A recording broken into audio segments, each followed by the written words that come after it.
My name is Rollo. Some of you may know me as the first Duke of Normandy, but that title came at the end of a long, bloody road. Today, I want to take you back to when I was just another Viking chieftain, hungry for glory and gold. I want you to feel the spray of the Seine on your face, hear the clash of steel on steel, and understand what it truly meant to lay siege to the greatest cities of France.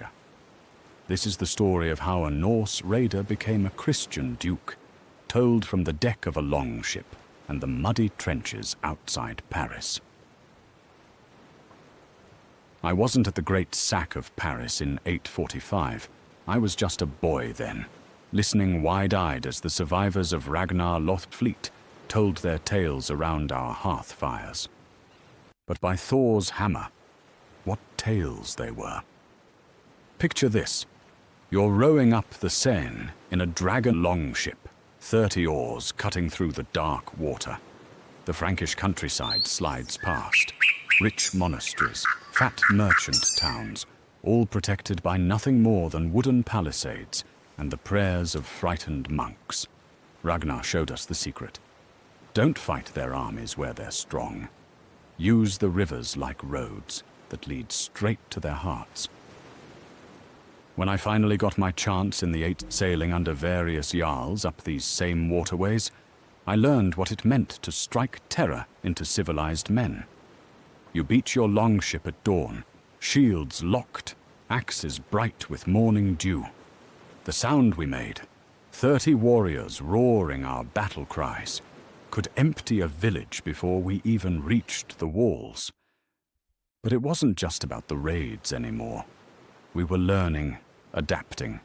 We built fortified camps, long forts, that let us winter in enemy territory. I remember standing on the muddy ramparts of one such camp, watching Frankish riders circle us like wolves, too afraid to attack, but too proud to leave. That's when I knew we had them beaten before we ever drew steel. The silver flowed like water in those days. Charles the Bald paid us to leave, just as his grandfather had paid Ragnar. Each payment made us stronger, our fleets larger, our ambitions bolder. But the Franks were learning too. By 864, they'd had enough of our river road strategy. Charles the Bald issued his Edict of Pitres, and suddenly every major river had fortified bridges blocking our path. I'll never forget the first time I saw those bridge fortresses at Paris. Massive stone towers rising from the water, connected by timber and iron bridges that could stop a fleet dead in its tracks. Iron chains stretched beneath the water, ready to tear the bottom out of any longship foolish enough to try running the gauntlet. Standing on the prow of my ship, studying those defenses, I felt something I'd rarely experienced: doubt. These weren't the wooden palisades and frightened monks we were used to. The Franks had turned their rivers into fortresses, and every Viking who wanted to raid inland would have to go through them. But doubt, I learned, is just another enemy to defeat. November 885. The largest Viking fleet ever assembled. Over 700 ships stretching across the Seine, like a moving forest of masts and dragon heads. I was there, commanding my own contingent under the overall leadership of Siegfried, feeling the weight of 30,000 warriors looking to us for victory and gold. You have to understand what Paris meant to us. It wasn't just another town, it was the key to all Francia. Control Paris, and you controlled the Seine. Control the Seine, and you could strike anywhere in the kingdom. But standing on my ship's deck, watching those bridge towers grow larger as we approached, I knew this would be different from anything we'd attempted before.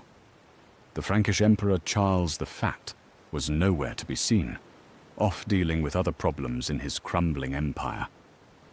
That left a count named Odo in charge of the defense. I'd heard his name whispered around our campfires, a man who didn't pay Danegeld, who fought instead of negotiating, Looking at Paris from the river, I saw why he felt confident. The city sat on an island, the île surrounded by water and connected to the mainland by those massive fortified bridges. It was like a stone ship anchored in the middle of the Seine, and we would have to take those bridges to reach it. Our first challenge was getting past the Frankish river defences. They'd sunk ships filled with stones to create artificial reefs, stretched iron chains to catch our keels, positioned archers on every vantage point. From my position in the lead ships, I could see it all. A carefully planned death trap for any Viking fleet foolish enough to charge blindly forward. But we hadn't spent decades raiding rivers to be stopped by sunken boats and chains. I remember the sound of axes biting into timber as we systematically dismantled their obstacles. Some of my men dove beneath the dark water with heavy axes to cut the chains. Brave souls who risked drowning in their mail shirts for the chance at glory. Others used long poles and grappling hooks to pull aside the stone-filled hulks blocking our path. The most dangerous work fell to those of us in the lead ships. Standing in the prow, shield raised against Frankish arrows, I guided my helmsman through the narrow channels we'd cleared. The sound of iron points striking my shield was like hail on a roof. But we pressed forward. Behind me, I could hear the rhythmic chanting of my oarsmen, keeping time even as death whistled past their ears. When we finally broke through their river barriers, I felt the same fierce joy I'd known in my first battle. The Seine lay open before us, and Paris waited like a jewel, ready for the taking. What followed was siege warfare, like nothing I'd ever experienced. We weren't just raiders anymore. We were becoming something new, something the world hadn't seen before. Viking engineers. I supervised the construction of massive siege engines, battering rams that took 20 men to swing, siege towers that rose higher than the Frankish walls, catapults that could hurl stones the size of a man's head. Watching my warriors, men who'd learned warfare on longship decks, adapt to this new kind of fighting filled me with pride. But the Franks weren't passive victims. From the walls and bridge towers, they poured death down on us. I still bear scars from the boiling oil they dropped on our assault parties. The smell of burning flesh and molten wax became as familiar as the salt spray of the open sea. Odo himself was everywhere, on the walls, leading sorties, rallying his men. I found myself respecting this enemy in a way I hadn't expected. When he led a night attack on our siege engines, cutting through our guards like a wolf among sheep, I knew we faced a worthy opponent. We dug tunnels, trying to undermine the bridge foundations. The work was brutal, crawling through muddy darkness while Frankish miners dug counter-tunnels to stop us. I lost good men in those earth-dark battles, fighting with knives and axes in spaces so narrow 2 men could barely stand side by side. As winter turned to spring, the siege became a test of wills. We built our own fortified camp around Paris, creating a mirror image of the city we were trying to capture. From the ramparts of our wooden fortress, I could look across at the stone walls of Paris and wonder which of us would break first. The constant warfare was choking the Seine itself with debris. Broken ships, shattered siege engines, bodies of the fallen, all of it combined to create massive dams that made the river overflow its banks. When one of the crucial bridges finally collapsed under the pressure of all that debris and flooding, I felt a savage satisfaction. The Franks' own river was turning against them. But even in victory, there was sorrow. 12 Frankish warriors made their final stand in the last bridge tower, fighting to the death rather than surrender. Standing in the ruins afterward, looking at their bodies, I felt the warriors' respect for courage, even in an enemy. These men died as heroes, and even we Vikings could honor that. The siege was taking its toll on my men too. Disease spread through our camps. Food became scarce. Some of my warriors began grumbling about the long months away from home, the endless fighting for what seemed like an impregnable city. It was then that Siegfried made his choice. Gathering his ships and men, he abandoned the siege, sailing away with a significant portion of our fleet. I watched them go from the walls of our camp and made my own choice. I stayed. Call it pride, call it stubbornness, but I wouldn't leave Paris unconquered. That's when things became truly interesting. One night, I watched from our walls as a single rider slipped out of Paris under cover of darkness. My scouts brought me word. Count Odo himself had left the city, riding hard for the Imperial court. The man had courage, I'll give him that. To leave his city in the middle of a siege, to ride through territory controlled by my warriors, took the kind of bravery that makes legends. Weeks later, we saw the dust clouds on the horizon. Odo was returning, but he wasn't alone. Charles the Fat had finally come with an Imperial army, and they were fighting their way toward Paris through our raiding parties and advance guards. I remember standing on a hill overlooking the Seine, watching that Frankish army approach. Behind me lay Paris, weakened, diseased, but still unconquered. Ahead of me came fresh troops, well supplied and angry. We were caught between hammer and anvil, exactly where any good strategist would want his enemies. I prepared my men for what I thought would be our final battle. We would die well, I told them. We would enter Valhalla with weapons in our hands and our enemy's blood on our blades. But Charles the Fat surprised everyone, including his own nobles. Instead of attacking, the emperor wanted to talk. Standing in his pavilion, facing this soft-looking man who ruled half of Europe, I listened to a proposition I'd never expected. He would pay us 700 pounds of silver, more wealth than most jarls saw in a lifetime, not just to leave Paris, but to sail up the Seine and attack Burgundy, which was in revolt against him. Let the Vikings solve his political problems while sparing his own troops. I looked at this emperor, this supposed heir to Charlemagne's legacy, and realized he was more like us than he cared to admit. He was us as a weapon, just as we had used the rivers as roads. The silver was tempting. By Thor's hammer, it was more than tempting. My men had fought hard and deserved reward. And Burgundy, well, Burgundy had never paid us Danegeld either. But the Parisians weren't finished with us yet. When we tried to sail past their city on our way to Burgundy, they refused to let us pass.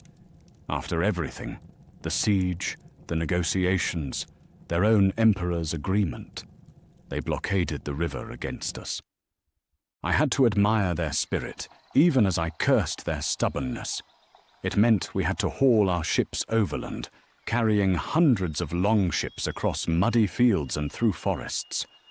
My back still aches, thinking about those weeks of back-breaking labor. After Burgundy, something had changed in me.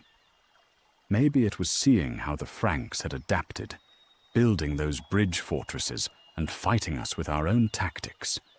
Maybe it was watching brave men like Odo defend their homes with the same fierce determination we brought to battle. When the opportunity came to attack Chartres a few years later, I thought it would be just another siege. The city had been fortified since their last encounter with Vikings in 858, but we'd learned much about siege warfare at Paris. I secured both banks of the river, standard tactics by then. My artillery pounded their weak points with methodical precision. Everything was going according to plan until something happened that I'd never seen before in all my years of warfare. Their bishop, Bishop Goslin, appeared on the ramparts in full ceremonial robes, holding sacred relics high above his head. Then this man of God, this supposed man of peace, led a sortie directly against my battle lines. I'd faced berserkers, I'd fought seasoned warriors from a dozen kingdoms, but I'd never seen anything like the fury of those Frankish soldiers following their bishop into battle. Whether it was their faith, their desperation, or simply the arrival of relief forces at exactly the right moment, they broke my siege lines like a storm breaks waves. Standing in my retreating ships, watching Chartres disappear behind us, I knew something fundamental had changed. The easy victories were over. Francia was learning to fight back. 26 years after I first saw the Seine, I found myself standing in a chapel at Saint-Clair-sur-Epte, wearing Frankish clothes and preparing to swear an oath to a Christian king. The Treaty of Saint-Clair-sur-Epte wasn't just a peace agreement. It was my transformation from Viking raider to Norman duke. I, who had terrorized this same river valley for decades, now swore to defend it against other Vikings. The water was cold when they baptized me, but not as cold as the North Sea in winter. Taking the name Robert, I felt something of my old self wash away with that river water. Not all of it. I was still a warrior, still a leader of men. But something had changed at a level deeper than names or titles. Building churches instead of burning them, establishing laws instead of breaking them, creating instead of destroying. It was a different kind of challenge than siege warfare, but no less demanding. The strategic mind that had served me in battle now served me in statecraft. My new subjects, former enemies, looked at me with a mixture of fear and curiosity. Could this Viking really become their protector? Could the wolf become the shepherd? I proved to them, day by day, that transformation was possible. The same determination that had kept me at the walls of Paris now drove me to build something lasting. The same tactical genius that had broken river defenses now designed new forms of government. Looking back now, from the perspective of a Christian duke with lands and legacy, I sometimes think about that young Viking who first sailed up the Seine, seeking only gold and glory. He got both, but he found something more valuable, the chance to become something greater than what he was born to be. The sieges of Paris and Chartres weren't just military campaigns. They were the forge where a new kind of European power was born. We Vikings didn't just raid Francia, we became Francia, bringing our strength to defend what we'd once sought to destroy. The longships are pulled up on the beach now, their dragon heads facing the sea. They'll never sail again. But the legacy they carried, the adaptability, the courage, the refusal to accept defeat, that lives on in the duchy we built from the ashes of our raiding days. I am Rollo, 1st Duke of Normandy. This was my journey from the deck of a dragon ship to the throne of a Christian realm. Remember it well.